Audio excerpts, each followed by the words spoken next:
Welcome to the shooting show.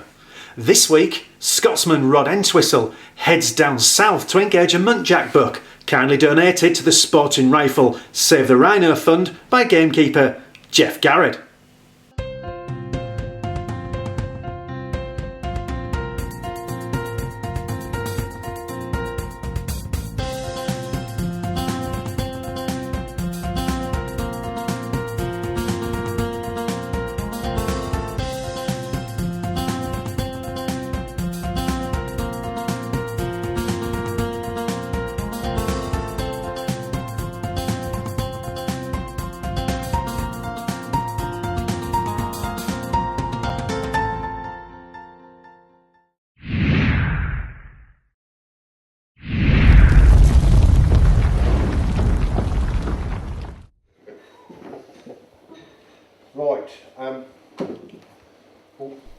Rod Entwistle generously bid and won a stalking package for a muntjac buck, helping raise money for Save the Rhino. Rod signs his life away and the pair head off to the wood, ready for the evening vigil. Geoff has seen a good buck in a particular wood and has prepared the ground by cutting a 2-metre swath through the vegetation in front of the chosen high seat. A good, healthy population of muntjac inhabit the estate grounds, including this delightful fawn caught playing around the edge of Geoff's garden. And then what looked like a heavily pregnant doe was spotted as Geoff was clearing the vegetation earlier today.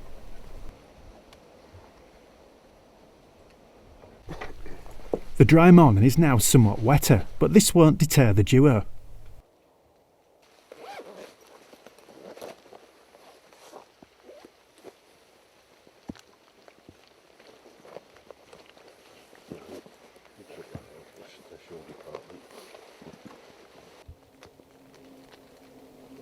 Right, okay, well, what we'll do, we'll just wander around here, the entrance to the woods, just down there, and I'll just take you down there, get you in the wood, and then I'll point you in the direction of the high seat, and then I'll leave you to it, alright? I don't want two of us wandering in there. Alright, so you get going that way, yeah. Geoff has seen a good buck in a particular wood and has prepared the ground by cutting a 2-metre swath through the vegetation in front of the chosen high seat.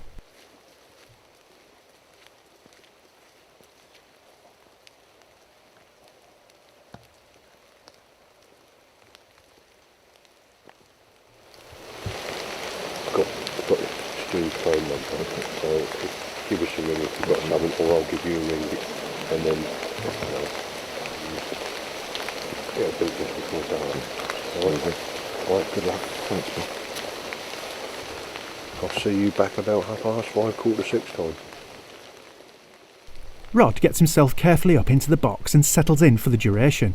Muntjac can be inquisitive and can show very quickly after a small disturbance, so the rifle is loaded before glassing commences.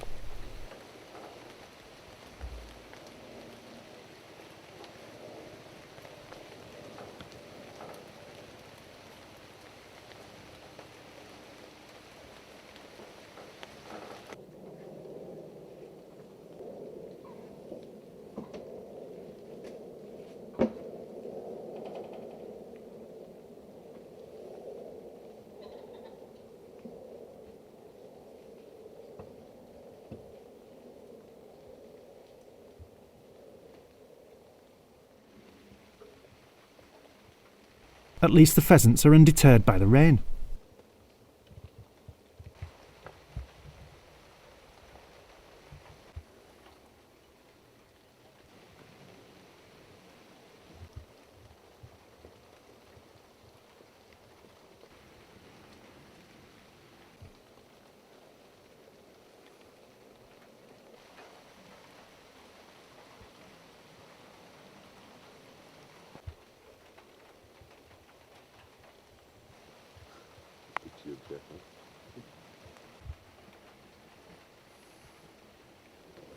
Rod's glassing efforts are duly rewarded with a vision of what looks like a good buck.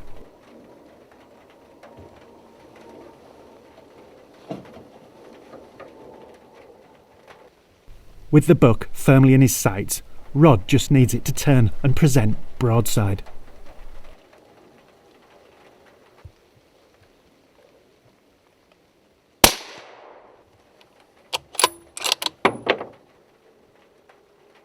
The shot seemed good, but the buck ran on a little, hopefully going down just out of view.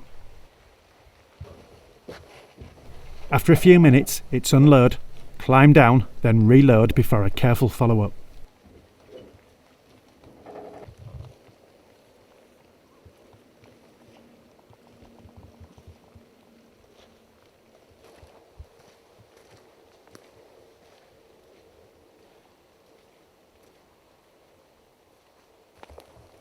Anxiously searching for blood from the shot or any other sign.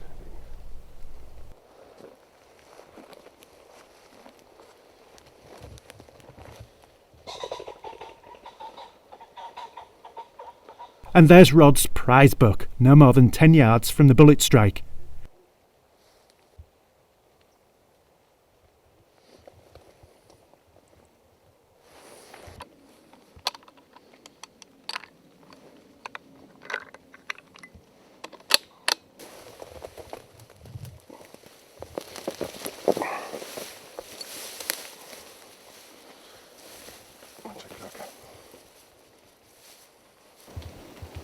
That's a nice buck.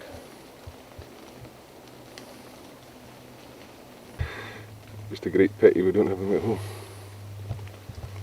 He's been a bit of a warrior. I think his ears are torn. Covered in scars. That one's getting buggered. A bit like mine. Yeah, he's got teeth like mine. Capped with that then, yeah? Superb. Really good.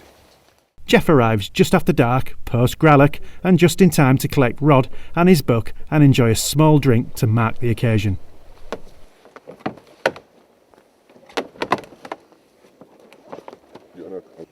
Yeah, and this is definitely the one that I saw because, you know, like I say, I was in here a week ago, you know, after a fallow buck, and this come through, and it really is nice from my side of things that having seen one, you know, and you've come down here, you know, you've been very generous to support Save the Rhino through Sport and Rifle, and to get you down here and put you in the high seat, and here's the result, you know, cracking muntjac buck. No, a superb evening, and what a trophy. Lovely. Yeah. So was it? I mean, because I'd actually been in the wood today. Obviously, knowing you was here, and I just opened up a little bit more of a ride with the swipe. Yep. You know, just to try and give you a bit more scope. He came through on the newly cut grass. Yeah. And then came out and mooched about for a minute or two. Yeah. And luckily turned broadside and got a good shot on him. So. Yeah. It's good because I think probably, you know, obviously because it was fresh cut grass, they could, you know, like with any grass and bramble, there's a smell to it. Yeah, for sure. And whether that sort of like brought him out. Yep. And you know, so the object obviously was to give you a bit of an area to have a clear shot. He duly abide. I mean, he is an absolute cracking buck, you know, muntjac buck. And lots of character, split ears. Yeah, It's a scarring. That one there. He's been an old warrior. Yeah, he's had a few scraps in his time, but I've never quite seen one with the glands standing out like that. Yep. I'm not quite sure why, whether he's whether there's a doe in season or to make that stand out like that. I've never seen all the ones that I've had on. I've never seen one usually stand closed. Yeah. So, but yeah. So superb. all in all, mate, well done. Thank you very much indeed. No problem at all, mate. Well done.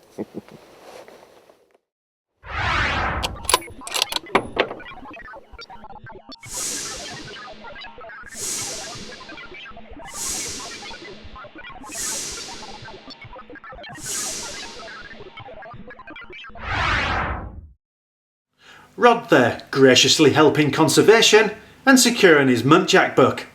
And now, it's the Shooting Show News. This is the Shooting Show News. The RSPCA's prosecuting days are over. The animal charity won't be pursuing any more field sports followers after the government recommended that it withdraws from acting as prosecutor of first resort. This follows years of controversy after it emerged that the RSPCA spent £320,000 on a single prosecution.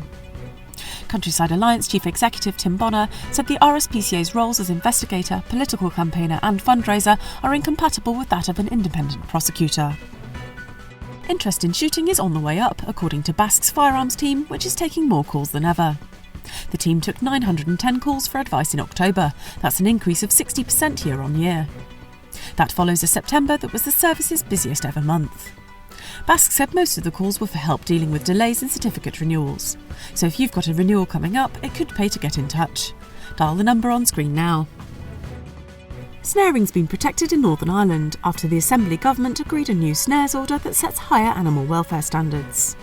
Basque and the Countryside Alliance helped draft the new legislation, which will be debated early next year before hopefully becoming law. At the same time, snaring has come under threat in Scotland after the League Against Cruel Sports kicked off a new campaign against it. They paid to run an article in Holyrood magazine criticising snaring. The article was later described as a comment piece that contains no facts whatsoever. And finally, recreational stalkers are the answer to the government's deer management woes, Basque has said. Responding to a DEFRA inquiry, Basque said its deer stalking schemes provide an excellent example of best practice management that should be adopted more widely. Basque's John Thornley reminded the government that there are more than 100,000 people who go deer stalking each year, and the vast majority do so on a recreational basis. If you're a deer stalker, make sure you get Sporting Rifle magazine every month. That was the Shooting Show News. Well, that's it for this week. Thanks for watching. Please like us on Facebook and follow us on Twitter. And if you're not a member of Basque, it's time to join now. Basque, looking after your sport, looking after you. This has been The Shooting Show.